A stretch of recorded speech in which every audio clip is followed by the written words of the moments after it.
Just a quick message before we start the show. If this is your first time listening to this podcast, you need to check out the previous episode because this one's kind of a continuation of last week's show where we started talking about how to take title as a buyer, and me and Kristen kind of screwed up a bunch of things.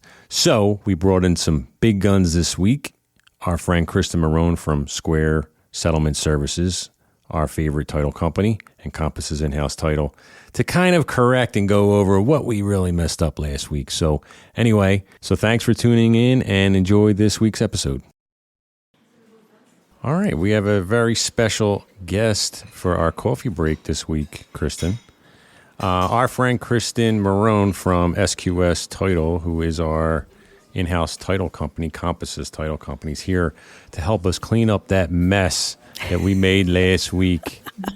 That drunken, sloppy mess.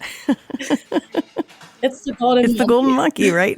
Yeah. It was the golden monkey episode. We got to call in the big guns to come in and save us because we've only been selling real estate for like 3 weeks. We're brand new. Well, it does get a little complicated, so it's a good topic. Yeah, and it varies from state to state too. So I always want to make that clear. Also that we're right now just talking about PA. We do sell. Well, Bill sells in Jersey as well, and some teammates do. But for our purposes right now, we're kind of talking about PA, Pennsylvania. Yeah, I'm glad you mentioned that because that's my area of expertise. So all of my answers will be pertaining to Pennsylvania. Cool. So. Even though you're a Jersey girl too, right? Aren't you living in New Jersey? I am. I live in Jersey, but I've always just worked with real estate in Pennsylvania. So don't ask me any questions about Jersey, but I'll here to give some guidance on the PA stuff. That's awesome. Well, what do you think about us doing? What do you think about Kristen just going over, if you don't mind, Kristen, what, like in case we have any like first-time buyers listening, just like a brief overview of what title is? You want to do that? Yeah. Just give us like your 30-second elevator for like exactly what title is for like first-time buyers. Yeah. So, it's a good question. Everyone's like, oh, I have to pay a title insurance premium for what? So basically, when a buyer is buying a property, they want to purchase title insurance to clear any liens that are against the property. So any prior mortgages, tax defaults, judgments that could be liened against the property. You want to make sure you're buying a free and clear property so that when you go to sell the property, you're not liable for any of those items. That's pretty much the gist of it right there. So during that time, like when we're at settlement, and because me and Kristen were talking about this last week, obviously, about like, I don't know how many people hear the phrase like taking title. You know what I mean? Like we take that for granted, but people have no idea probably what that is. So what happens we're sitting at settlement and you're getting ready to record everything. And then you kind of know this beforehand, but it does come up where it's like, how are the buyers taking title?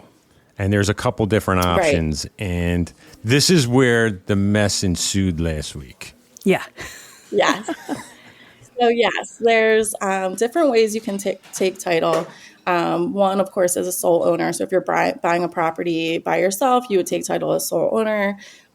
There's joint tenants with the right of survivorship. So that's and this is all, Kristen, you had brought up a good point on the last podcast that I was listening to.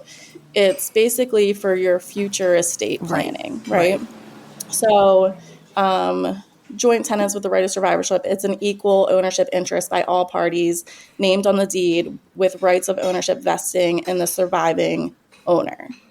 And then you have tenants by entirety, which is pretty much the same thing, but it's reserved for married couples. Okay. So like I think Bill said, 99.9% of married couples would take tenants by the entirety. And that's the same thing. So if a spouse passes, then the surviving spouse would get the property. And then there's tenants in common. So an individual ownership interest in a portion of the property, either equal or unequal, with another party and sharing a common interest and right to use as to the whole tenants in common does not provide for survivorship rights. So the three of us, if we were to buy a property, we could split it equally 33.33%, or, someone could get a higher interest and you would determine that interest on the actual deed as to how you want to take tenancy. So let's say the three of us own a property together, an investment property, and Bill decides he doesn't want to deal with us anymore and he wants to sell his Highly likely. share. Yeah, highly likely. He will get sick of us very quickly. So could he just sell his share to another party, or do we have to approve that? How does that work exactly? So with tenants in common, yes. So Bill can sell his 33.3% or whatever interest he owns without even our permission or knowledge with tenants in common, which I actually just learned recently, and I thought that was a little crazy, but that is something that's doable. Now the question is, who would want to buy it? Could be another friend too. You know what I mean? Could be just somebody else who wants to come in, somebody that you know. Might not be a total stranger, which could be weird. But, we're thinking of it on small scales, but what if it was like this, huge apartment complex? And let's say I only own 25%, and so the person that only owns 25% maybe has no say in anything. They're just literally a monetary investor. Maybe they do want to, you know what I mean? Maybe it's something like that, where it's possible, or in a smaller situation, it's another friend that comes in and says, "Oh, I'll buy Bill out," Right. I know you guys too brought up, can a spouse gamble away your property? That's how this all started, because we saw this crazy article and we were like, what? What really happened, Kristen, wait, listen to this. What really happened is we recorded that episode, right? And we took such a left turn when it came to signing docs and stuff, and we started literally all these scenarios started coming up, and we were like, oh God, I don't know if that's a good idea to talk about. All right, let's do that over. It took us 3 times to just get the mess that you heard, which is probably why it was so sloppy. But it took us, didn't it, Kristen, take us down all these different paths, and we were like, oh God, I don't know if I want to go down that road. Well, because a lot of it does have to do, unfortunately, as Kristen said, with the estate planning portion of this. So it's you're talking about people dying, and you're talking about what happens when you die. And the article's also talking about shady stuff, and it's talking about selling that something too, without the partner knowing. And then we started thinking about all these shady ways to do it. And we're like, we don't want to get into that. We don't want to be giving people ideas. So we were like, start over. Yeah.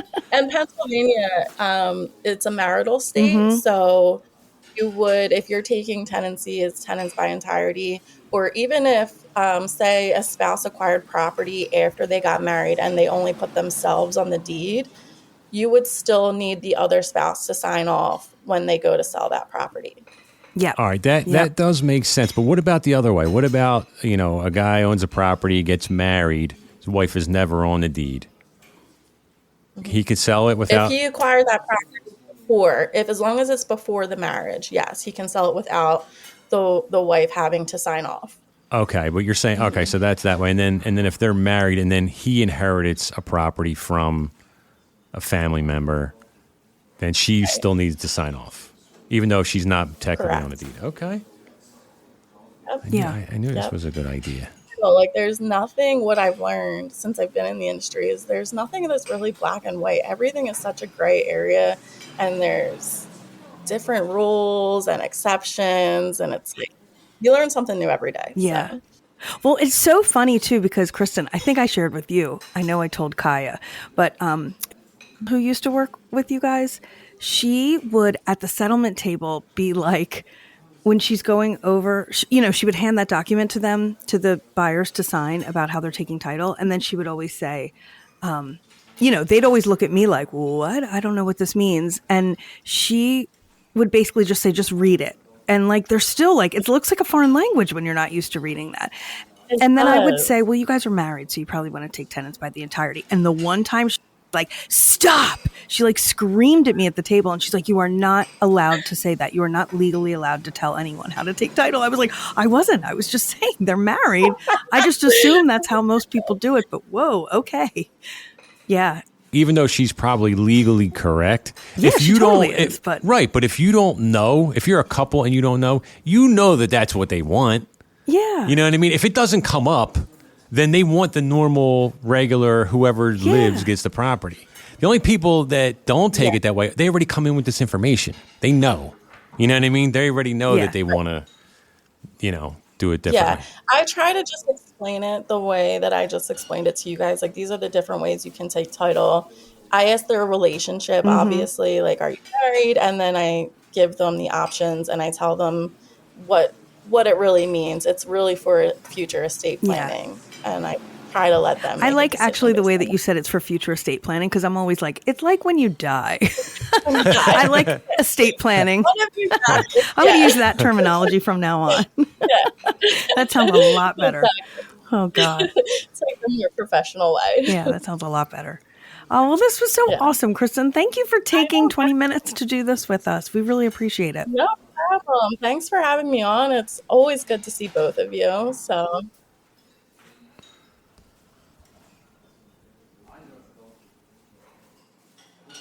All right, Kristen, thank you so much for coming in and setting us jabroni straight. We really learned something today. So thank you so much. And that's Kristen Marrone from SQS Title Services. Thanks for having me. All right. Thanks, Kristen. Thank you so much for coming. Thanks, Kristen.